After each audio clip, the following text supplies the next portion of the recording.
What's up guys? So, andito nga pala ako guys sa bahay ng aking malupit at mabait na chef dito sa Saudi Arabia. At kami nga ay nagkaroon ng salo-salo guys dahil sa kailangan daw namin mag-relax sa gabi ito pagkatapos ng trabaho.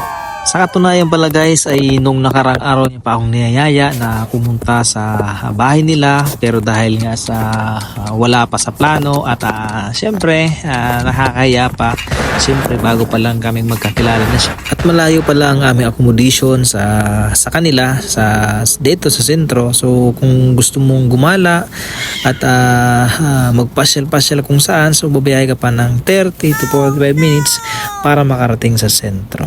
So, pasalamat pala ako guys sa aking chef dahil sa kabutihan niya at sa kanyang pag-invite dito sa kanilang bahay. So, pagkatapos nga ng kainan ay inilabas niya na nga guys ang kanyang boses na Malapiulo Pascual. Kaya ito na nga, nandito kami sa loob para magkaroon ng kantahan. At ito na nga, may hindi lang kantahan kundi may sayawang pa itong kasama namin na malupit din kasama talaga, walang katulad.